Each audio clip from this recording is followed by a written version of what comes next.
सो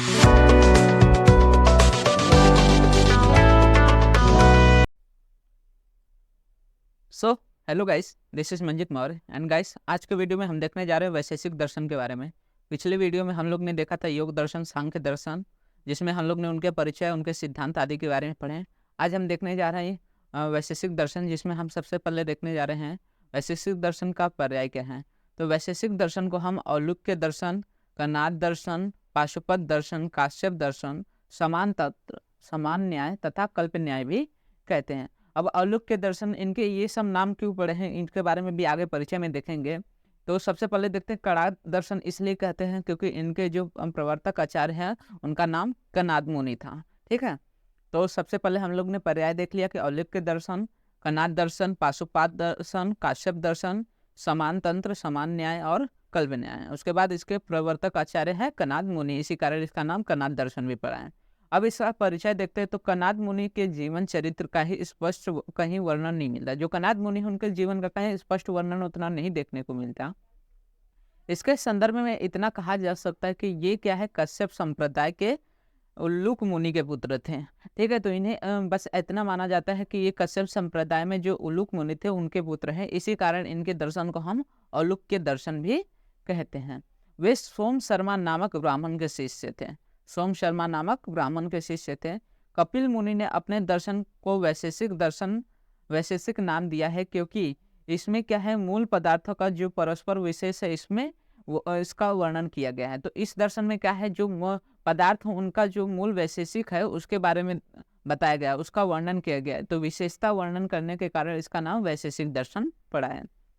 अब साथ से साथ देखते तो कपिल मुनि के परवर्ती आचार्यों ने इस दर्शन का नाम औलुक्य दर्शन तथा कनाद दर्शन भी रखा है। अब देखते हैं वैशेषिक दर्शन के आचार्य। ठीक है, तो सबसे पहले देखते हैं कनाद मुनि। कनाद मुनि, इन्होंने सबसे पहले वैशेषिक दर्शन के मूल सूत्र मतलब कनाद द्वारा रचे गए हैं। तो जो वैशेषिक सूत्र है वो कनाद मुनि द्वारा ही बनाए गए हैं। फिर उसके बाद प्रशस्त मुनि, तो वैशेषिक सूत्रों पर जो प्रशस्त मुनि हैं उन्होंने सबसे पहला प्रशस्त पाद भाष्य या फिर पदार्थ धर्म संग्रह उन्होंने लिखा था।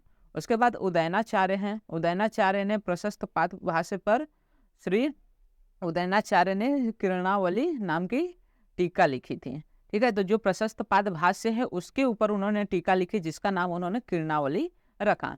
इसके बाद हम श्रीधराचार्य के बारे में देखते हैं तो प्रशस्त पाद भाष्य पर बट जो श्रीधराचार्य थे उन्होंने न्याय कंदली नामक टीका लिखे। तो ये लोग ने क्या है, कणाद सूत्र पे नहीं लिख रहे हैं, ये लोग प्रशस्त पाद भाष्य पे ये सारी टीकाएं लिखी गई थी। ठीक है, उसके बाद जगदीश भट्टाचार्य, इन्होंने भाष्य सुक्ति नामक टीका लिखी। फिर शंकर मिश्र ने कनाद रहस्य। फिर योम शिवाचार्य ने व्योमवती, वैसे श्रीवत्स ने श्री लीलावती नामक टीका लिखी। और शिवादित्य थे, उन्होंने सप्त पदार्थी नामक ग्रंथ की रचना की। तो इस तरह क्या हुआ, अलग अलग जो उनके आचार्य थे उनके जो उन्होंने अपने अलग अलग ग्रंथ लिखे गए। इसके बाद हम देखते हैं कि वैशेषिक सूत्र की रचना किस प्रकार है, मतलब जो हमारा वैशेषिक दर्शन का मेन ग्रंथ है वैशेषिक सूत्र, उसकी रचना किस प्रकार है। तो वैशेषिक सूत्र में हमें 10 अध्याय देखने को मिलते हैं और प्रत्येक अध्याय में 2-2 आने का है। अब आने क्या होता है, तो एक दिन में जितना ग्रंथ लिखा जाता है, एक दिन में जितना भी ग्रंथ संपूर्ण किया जाता है उस दिन के कार्य को हम आने कहते हैं। तो अब प्रत्येक अध्याय में 2-2 आने का है, इस प्रकार से एक दिन के कार्य को आने कहते हैं। तो इसी कारण से वैशेषिक सूत्र के ने कणाद मुनि को ने इसको 20 दिन में पूर्ण किया था, 10 अध्याय को, और प्रत्येक अध्याय में 2-2 आने का है। तो इस प्रकार से उन्होंने 20 दिन में पूरा जो वैशेषिक सूत्र है इस ग्रंथ की रचना की थी। ठीक है, अब वैशेषिक दर्शन के हम प्रमुख सिद्धांत देखते हैं। तो प्रमुख सिद्धांत में सबसे पहले प्रथम सूत्र देखते हैं कि वैशेषिक दर्शन का जो प्रथम सूत्र है वो है अथातो धर्म व्याख्या श्यामा। तो इसमें ये बताया गया है कि यहाँ से हम धर्म की व्याख्यान करेंगे। ठीक है, यहाँ पे क्या बताया गया है कि जो यथार्थ बुद्धि होती है और जो परम कल्याण है, यथार्थ बुद्धि और परम कल्याण के जो सिद्धि का साधन है उसी को हम धर्म कहते हैं। ठीक है, तो यथार्थ बुद्धि और परम कल्याण के सिद्धि के साधन को ही धर्म कहते हैं। अब यह इस पदार्थ का जो धर्म है वो अन्य पदार्थों के उन धर्मों के समान रहता है जो पदार्थ इस धर्म का अन्य पदार्थों से अलग होते हैं। ठीक है, इसके बारे में ये बताया गया कि जो अलग अलग पदार्थ उन सभी अलग अलग पदार्थों में अलग अलग उनके साधर्म में पाए जाते हैं। ठीक है, जब आगे देखते हैं, तो इस प्रकार हर पदार्थ का जब पूरा ज्ञान हो जाता है तब हमें मोक्ष प्राप्त होता है। जैसे हम लोग ने सांख्य दर्शन में देखा था, तो उन्होंने क्या बोला था कि जब हमें जो पंच विसंति तत्व है उनका ज्ञान प्राप्त हो जाएगा तो मोक्ष प्राप्त होगा। फिर हम लोग ने योग दर्शन देखा, उन्होंने बोला कि योगज जो विधियां उनका ज्ञान होने के बाद हमें मोक्ष प्राप्त होगा। उसी प्रकार जो वैशेषिक दर्शन है उन्होंने बोला कि जब हमें सभी पदार्थों का ज्ञान हो जाएगा तब हमें मोक्ष की प्राप्ति हो सकती है। इस प्रकार क्या बताया गया, जब साधर्म और वैधर्म द्वारा सभी पदार्थों का यथार्थ ज्ञान हो जाता है तब हमें मोक्ष की प्राप्ति होती है। तो सबसे पहला प्रथम सूत्र हमने देखा कि अथातो धर्म व्याख्या समा, मतलब यहाँ से हम धर्म की व्याख्या करेंगे। अब इसमें बताया गया कि धर्म क्या होता है। तो धर्म जब यथार्थ बुद्धि और जो जन कल्याण है या फिर परम कल्याण के सिद्धि के साधन को ही हम धर्म कहते हैं। इसके बाद आगे देखते हैं दूसरा सूत्र। तो इसमें उन्होंने षट पदार्थ के बारे में वर्णित किया है कि षट पदार्थ कौन कौन से हैं। तो वैशेषिक दर्शन ने क्या है, 6 पदार्थों का वर्णन किया है, जो कि है द्रव्य, गुण, कर्म, सामान्य, विशेष, समवाय। ये आपको चरक संहिता में भी देखने को मिलेगा, चरक सूत्र अध्याय 1 में, जिसमें भी आचार्य आत्रेय ने भी चरक संहिता में भी चरक ने ये 6 गुण दिए हैं। बस इनका क्या है कि क्रम दोनों शास्त्रों में अलग अलग है। चरक में क्रम अलग है तथा जो वैशेषिक दर्शन है उसमें क्रम अलग देखने को मिलता है। ठीक है। अब इसके अलावा एक इन्फॉर्मेटिव बहुत इंपॉर्टेंट चीज़ है कि जैसे 60 पदार्थ दिए गए हैं, उसके बाद इसमें और सारी चीज़ें बताई गई हैं। उसमें सबसे इम्पोर्टेंट ये है कि वैशेषिक दर्शन ने प्रवर्तक महर्षि कणाद के अभाव को पदार्थ के रूप में नहीं माना। तो जो वैशेषिक दर्शन है, उन्होंने जो महर्षि कणाद ने दिया है वैशेषिक दर्शन, उसमें उन्होंने अभाव को पदार्थ के रूप में नहीं माना है। ठीक है। तो अभाव को उन्होंने पदार्थ नहीं माना है, लेकिन वैशेषिक सूत्र ने अभाव को प्रमेय के रूप में स्वीकार किया। इन्होंने क्या किया, वैशेषिक रूप जो अभाव है उसको स्वतंत्र पदार्थ नहीं माना है, बल्कि उसको अभाव को प्रमेय के रूप में स्वीकार किया। लेकिन जब वैशेषिक सूत्र के भाष्यकर्ता प्रशस्तपाद ने अपने भाष्य, जो प्रशस्तपाद भाष्य है उसका लिखते समय उन्होंने अभाव का वर्णन किया है। इसी कारण क्या हुआ, बाद में अभाव को स्वतंत्र पदार्थ के रूप में जोड़ दिया गया। ठीक है। अन्य दर्शनों में अभाव को पदार्थ के रूप में स्वतंत्र वर्णन नहीं मिलता देखने को। बस हमारा जो वैशेषिक दर्शन है उसमें जो कणाद मुनि ने लिखा था वो वैशेषिक सूत्र, उसमें हमें अभाव का बारे में उतना स्वतंत्र रूप से देखने को नहीं मिलता। लेकिन जब उसी का प्रशस्तपाद ने प्रशस्तपाद भाष्य लिखा तो उसमें उन्होंने अभाव को एज ए स्वतंत्र पदार्थ जोड़ा था। ठीक है।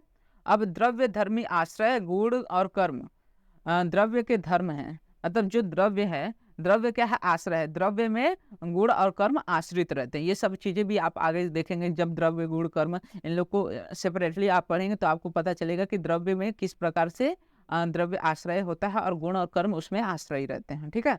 अब द्रव्य, गुण और कर्म के धर्म सामान्य और विशेष है, अतः समवाय यह पांचों का धर्म है। ठीक है। तो द्रव्य, गुण, कर्म, समान, विशेष, समवाय, तो इसमें समवाय क्या है, पांचों का धर्म हो जाता है, क्योंकि जो द्रव्य, गुण, कर्म, समान, विशेष है ये सभी क्या है, समवाय में पाए जाते हैं। अब इसके बाद हम देखते हैं कारण द्रव्य। ठीक है। तो कारण द्रव्य में सबसे पहले बताया गया, वैशेषिक दर्शन ने 9 कारण द्रव्यों को माना है, पृथ्वी, जल, तेज, वायु, आकाश, काल, दिशा, मन और आत्मा। तो ये कारण द्रव्य किस लिए है, ये सृष्टि की उत्पत्ति के लिए, आदि के लिए कारणीभूत माने जाते हैं। इसी कारण ये कारण द्रव्य माना जाता है। तो पृथ्वी, जल, तेज, वायु, आकाश, तो इसमें से काल, दिशा, आत्मा और इन सभी को क्या है, अमूर्त माना गया है। इसके अतिरिक्त जो है कारण द्रव्य उनको मूर्त कारण द्रव्य माना गया है। ठीक है। उसके बाद हम देखते हैं असत्कार्यवाद। हम लोग ने सांख्य दर्शन में सत्कार्यवाद देखा था, जिसमें उन्होंने बताया था कि जो कार्य होता है वो कारण में अव्यक्त रूप से रहता है, और जब कारण प्रत्यक्ष होता है तो वो अव्यक्त से बस व्यक्त में उसका रूपांतर होता है। लेकिन असत्कार्यवाद में क्या माना है कि कार्य उत्पन्न होने से पहले कारण में नहीं रहता, और साथ ही साथ कार्य को एक नवीन रचना बताई गई है, उसको एक नया आरंभ बताया गया है। इसीलिए असत्कार्यवाद को आरंभवाद भी कहा जाता है। तो ठीक है, देखते हैं असत्कार्यवाद का सिद्धांत वैशेषिक और न्याय दर्शन ने वर्णित किया है। असत्कार्यवाद को आरंभवाद भी कहा जाता है। ठीक है। असत्कार्यवाद को आरंभवाद भी कहा जाता है। कार्य अविद्यमान होते हुए भी उसे उत्पन्न किया जाता है। अब मान के चलिए उन्होंने माना भी कि कार्य होता है कारण में, लेकिन उसके बावजूद भी कार्य क्या है, अविद्यमान है, तो उसे उत्पन्न किया जा रहा है। इसी कारण से उसका आरंभ माना जाता है। इसलिए इस सिद्धांत को हम आरंभवाद कहते हैं। अब असत्कार्यवाद के अनुसार क्या है, कारण कार्य के कारण से उत्पन्न होने से पूर्व कार्य का अस्तित्व कारण में नहीं रहता। अब असत्कार्यवाद में क्या मानते हैं कि कार्य को उत्पन्न होने से पूर्व कार्य कारण में नहीं पाया जाता। कार्य क्या है? एक सर्वथा नवीन रचना है, मतलब कार्य एकदम नई चीज है, वो उसका पहले न कोई उसका अस्तित्व था न रहेगा। ठीक है, तो जब वो उत्पन्न होता है, कोई भी कार्य होता है, तो वो एक नवीन रचना होती है। उसी के साथ साथ उत्पत्ति से पहले इसका कोई अस्तित्व नहीं था, मतलब कार्य उत्पन्न होने से पहले उसका कारण में उसका अस्तित्व नहीं माना जाता। इसी को हम असत्कार्यवाद कहते हैं। अब असत्कार्यवाद का भी विस्तृत विवेचन हम आगे कार्यकरण सिद्धांत जब पढ़ेंगे तो उसमें देखेंगे। ठीक है, इसके बाद जो अगला सिद्धांत है उसको परमाणुवाद बोला गया है। तो वैशेषिक दर्शन के अनुसार क्या है? विश्व की सभी चीजें क्या है? 4 महाभूतों के परमाणुओं से बनी है। अब इसमें कौन कौन सा? पृथ्वी, जल, अग्नि और वायु। ये जो 5 महाभूत में से 4 महाभूत है, इनके परमाणुओं द्वारा पूरी सृष्टि की क्या है? रचना मानी जाती है। अब आकाश को यहाँ पे इसलिए नहीं लिया गया है क्योंकि वो नित्य होता है और विभु होता है। तो क्या है? आकाश कभी न नष्ट होता है और हमेशा हर जगह फैला होता है। इसी कारण से आकाश को अलग से परमाणु के रूप में नहीं लिया गया है। साथ ही साथ आकाश का परमाणु भी देखने को नहीं मिलता, वो अमूर्त स्वरूप में रहता है। ठीक है, तो आकाश को इसीलिए नहीं बताया गया इसमें। अब परमाणुओं के संयोग और विभाग से वस्तुओं की क्रमशः उत्पत्ति और विनाश होते हैं।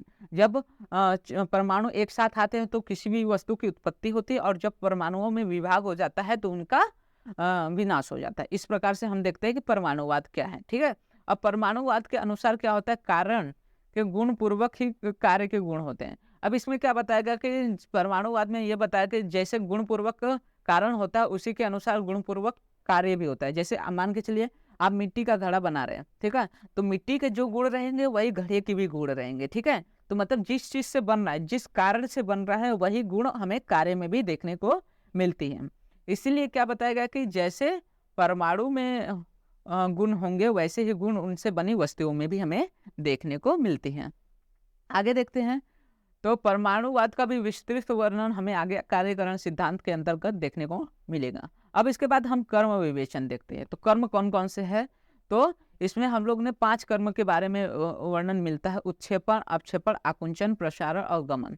अब उत्क्षेपण मतलब ऊपर जाने की गति, अपक्षेपण मतलब नीचे आने की गति, आकुंचन मतलब कॉन्ट्रैक्शन, प्रसारण मतलब रिलैक्सेशन, और गमन मतलब कोई भी तिर्यक गति, मतलब किसी भी डायरेक्शन वाली गति को हम गमन कहते हैं। तो इस तरह से हमें 5 कर्म देखने को मिलती है। ठीक है, इसके बाद हम पीलुपाकवाद देखते हैं। तो पीलुपाकवाद में क्या बताएगा? पीलु का अर्थ होता है परमाणु और पाक का अर्थ होता है पकना। तो जब किसी परमाणु में परिवर्तन आता है तो उसे हम पीलुपाक कहते हैं। ठीक है, तो परमाणु में पाकस परिवर्तन को हम पीलुपाकवाद कहते हैं। तो इसमें ये बताया गया है पीलुपाक में कि जब किसी वस्तु को हम अग्नि पे या पे उस पे पाक क्रिया करते हैं, तो एक परमाणु पहले पकता, उसमें पाक होता है, फिर उससे दूसरे परमाणु में, उससे तीसरे परमाणु में, इस प्रकार निरंतर क्रिया होती जाती है। तो इसको हम पीलुपाक परिवर्तन कहते हैं। ठीक है, इसके बाद हम प्रमाण वर्णन देखते हैं। तो वैशेषिक दर्शन ने 2 प्रमाणों को माना है, प्रत्यक्ष और अनुमान। इससे पहले हम लोग ने सांख्य और योग दर्शन देखे थे, तो उसमें उन्होंने 3 प्रमाणों को माना है, प्रत्यक्ष, अनुमान और आप्तोपदेश, जिसे हम शब्द भी कहते हैं। लेकिन जो वैशेषिक दर्शन है उन्होंने 2 प्रमाणों को माना है, प्रत्यक्ष प्रमाण और अनुमान प्रमाण। अब इसके बाद गुण संख्या विशेषण देखते हैं। तो वैशेषिक दर्शन ने कितने गुण माने हैं? तो वैशेषिक दर्शन ने 24 गुण माने हैं। ये बहुत इंपॉर्टेंट है, कहीं कहीं MCQ क्वेश्चंस भी बनते हैं कि वैशेषिक दर्शन में कितने गुण माने हैं। और वही अगर हम देखेंगे आयुर्वेद के द्वारा, तो उन्होंने विसंति गुण माने हैं। ठीक है, अब वैशेषिक दर्शन और आयुर्वेद में साधर्म्य में देखते हैं। ठीक है, तो वैशेषिक दर्शन और चरक संहिता में वर्णित पदार्थों के नामों में साम्य है। तो वैशेषिक दर्शन और जो चरक संहिता है, दोनों पदार्थ में नाम, जैसे सामान्य, विशेष, समवाय, द्रव्य, गुण, कर्म, तो ये 3 क्या है, 6 पदार्थ दोनों में सेम है, बस उनका क्या है, क्रम अलग है, जैसा कि मैंने बताया था। फिर वैसे ही वैशेषिक दर्शन और आयुर्वेद दोनों ने 9 कारण द्रव्यों को वर्णन किया है। वैशेषिक दर्शन में 24 गुण तथा आयुर्वेद में 20 गुणों की साम्यता देखने को मिलती है। वैशेषिक दर्शन के परमाणुवाद और पीलुवाद का प्रभाव भी देखने को मिलता है, आयुर्वेद के सिद्धांतों पे दिखता है इसका भी प्रभाव। उसके साथ साथ वैशेषिक दर्शन द्वारा माने गए प्रत्यक्ष और अनुमान प्रमाण को आयुर्वेद के सिद्धांतों में भी माना जाता है, आयुर्वेद में भी इसका वर्णन देखने को मिलता है। ठीक है, तो यहाँ तक था हमारा वैशेषिक दर्शन। एक बार शॉर्ट रिवीजन मार लेते हैं। सबसे पहले हमने देखा कि इसके पर्याय क्या होते हैं, तो अलौकिक दर्शन, कनाद दर्शन, पशुपात दर्शन तथा काश्यप दर्शन आदि। प्रवर्तक इस आचार्य जो है इसके कनाद मुनि है। कनाद मुनि का कोई उतना वर्णन नहीं मिलता, लेकिन ये क्या है, इन्हें ऐसा माना जाता है कि ये काश्यप संप्रदाय के जो उलूक मुनि हैं उनके पुत्र थे, और ये सोम शर्मा नामक ब्राह्मण के शिष्य थे। अब कपिल मुनि ने इस दर्शन का नाम वैशेषिक दर्शन इसलिए रखा क्योंकि इसमें हम जो पदार्थ हैं उनके परस्पर विशेष के बारे में वर्णन करते हैं। ठीक है, साथ ही साथ इसमें हम लोग ने अलग अलग आचार्य और ग्रंथ के बारे में देखा। कनाद मुनि ने सबसे पहले वैशेषिक सूत्र बनाया था, प्रशस्त मुनि ने प्रशस्त पाद भाष्य बनाया था, उदयनाचार्य ने किरणावली बनाया था, श्रीधराचार्य ने न्याय कंदली। इस प्रकार से अलग अलग इसके ग्रंथ देखे गए। उसके साथ साथ हम आगे देखते हैं, तो इसमें हम देखते हैं कि उसकी रचना किस प्रकार से दो जो वैशेषिक दर्शन है उसमें 10 अध्याय है, और प्रत्येक अध्याय में 2-2 आने का। इस प्रकार से हम इसको देखते हैं कि कनाद मुनि ने जो वैशेषिक सूत्र है उसको 20 दिन में पूर्ण किया। अब प्रथम सूत्र देखते हैं, तो इसमें ये बहुत इंपॉर्टेंट है, बहुत बार क्वेश्चन आता है डायरेक्ट कि वैशेषिक दर्शन का प्रथम सूत्र क्या है या प्रथम सिद्धांत कौन सा है। तो इसमें आप लिख सकते हैं अथातो धर्म व्याख्याश्याम, जिसमें यह बताया गया कि हम यहाँ से धर्म का व्याख्यान करेंगे, और जो यथार्थ बुद्धि है और उसका जो परम कल्याण के सिद्धि का साधन ही है उसे ही हम धर्म कहते हैं। उसके बाद दूसरा हम लोग ने देखा षट पदार्थ के बारे में। षट पदार्थ में द्रव्य, गुण, कर्म, सामान्य, विशेष, समवाय आदि के बारे में देखा। उसके बाद इन्फॉर्मेटिव में हम लोग ने देखा कि वैशेषिक दर्शन में जो कणाद मुनि थे उन्होंने अभाव को एक स्वतंत्र पदार्थ नहीं माना था, लेकिन जो भाष्य कर्ता प्रशस्त पाद थे उन्होंने अपने भाष्य में ऐसे सेपरेट अभाव को पदार्थ के रूप में जोड़ा था। साथ ही साथ 9 कारण द्रव्य के बारे में पढ़ा, जो कि पृथ्वी, जल, तेज, वायु, आकाश और काल, दिशा, मन, आत्मा है। उसके बाद असत कार्यवाद देखा था, जिसमें उन्होंने बताया है कि जो कार्य है वो उत्पन्न होने से पहले उसका कारण में कोई अस्तित्व नहीं रहता। कार्य एक सर्वथा नवीन रचना है, इसी कारण उसका कोई अस्तित्व नहीं पाया जाता। इसी कारण इसे आरंभवाद भी कहते हैं। अब परमाणुवाद में हम लोग ने देखा कि जो सभी चीज़ें हैं वो या फिर वस्तुएं वो 4 महाभूत के परमाणुओं से बनी है। इसमें आकाश को नहीं लिया जाता क्योंकि आकाश नित्य और विभु होता है, और जो महाभूत के परमाणु हैं उन्हीं का जो संयोग और विभाग है वही क्या है उत्पत्ति और विनाश का कारण होता है। साथ ही साथ ये भी दिखा था कि जिस परमाणुओं से जो वस्तु बनती है उनके गुण उस वस्तु में भी दिखाई देती है।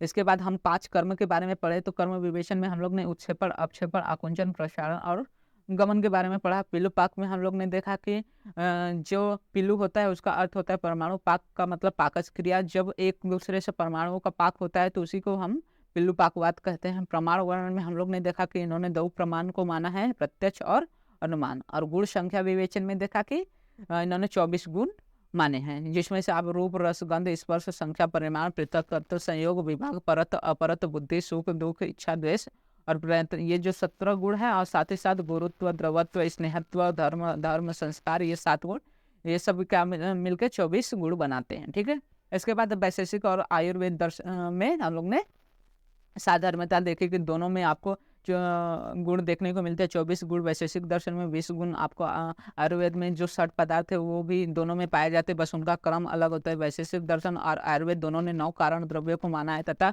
वैशेषिक दर्शन द्वारा माने गए जो अनुमान, प्रमाण आदि है वो भी आयुर्वेद में देखने को मिलती है। ठीक है, तो यहाँ तक था हमारा वैशेषिक दर्शन। अगले लेसन में, अगले लेक्चर में हम देखेंगे न्याय दर्शन के बारे में। इसमें भी ये भी बहुत इंपॉर्टेंट टॉपिक है, इस पर बहुत सारे क्वेश्चन आते हैं। वैशेषिक दर्शन बहुत अच्छा टॉपिक था, उसको आप हो सके तो ज़्यादा से ज़्यादा पढ़ने की कोशिश कीजिए। ठीक है।